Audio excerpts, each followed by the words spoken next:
Well, Hippocrates, as we all know, is the father of Western medicine, and he was around in about 400 BC, and as we all know, one of the main things that he told us back then is quite simply we are what we eat. And I think it's as relevant now as it was then, and especially so for women who are trying to juggle careers, they're trying to be professional in their everyday lives at work, they're trying to be mums, maybe they're trying to be good partners. So we really need to look after what we eat. But how can we eat to be the smartest, brightest and best that we can be? Well, if I had to choose my top 5 tips, which I've gleaned over the last 25 years or so, working as a nutritionist, it would be number 1, make time for breakfast. It's an old adage, but it is a really, really important one. Very often these sayings that come from old wives' tales, you find truth in them when you look through scientific research. And something is definitely better than nothing.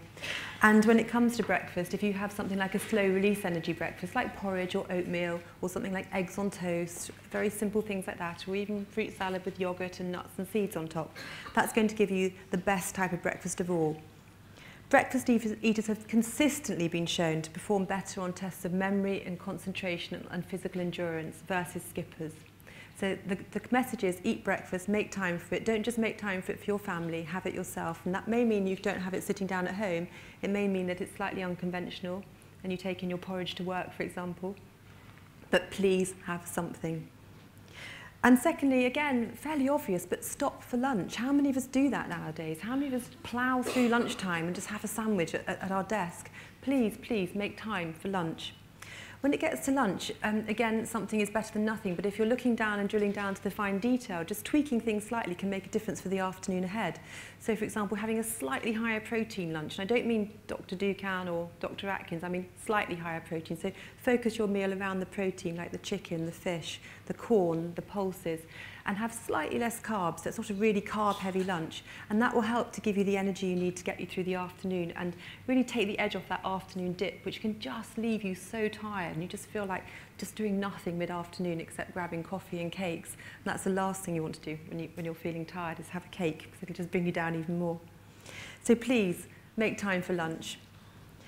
Thirdly, I would say be snack savvy. Make your snacks work for you. Don't just graze on empty calories. Pack the nutrients into your snacks. So for example, something like nuts, they're absolute brilliant snack food. A handful of nuts, something like peanuts or cashew nuts, for example, are great for iron.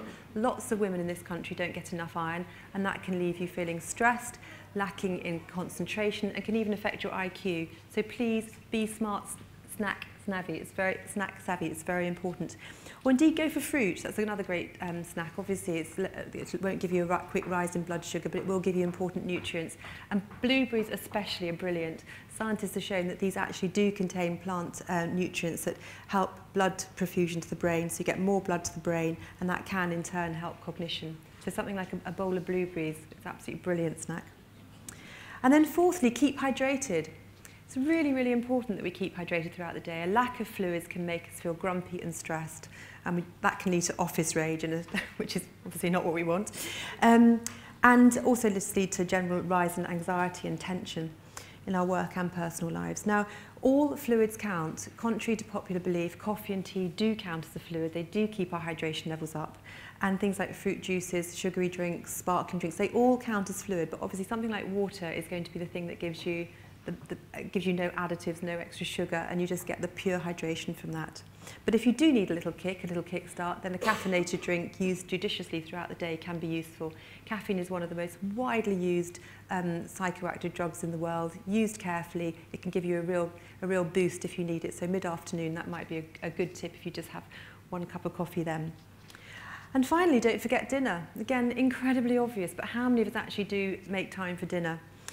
And what you eat at one meal does profoundly affect what you want and how you feel after you've eaten it, and affect how you feel hours afterwards.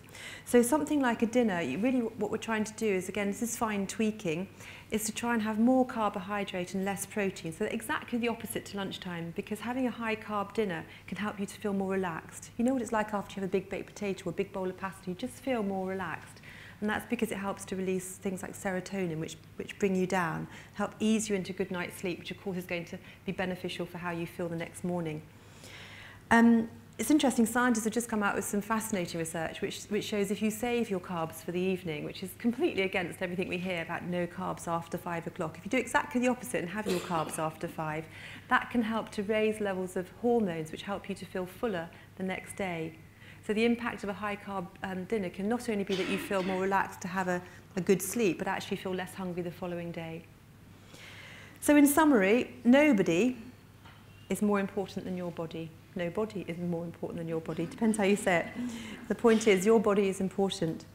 Giving your meals and snacks the priority they deserve by planning what you eat and when you eat them can absolutely help you be the smartest, brightest and best you can be. Thank you.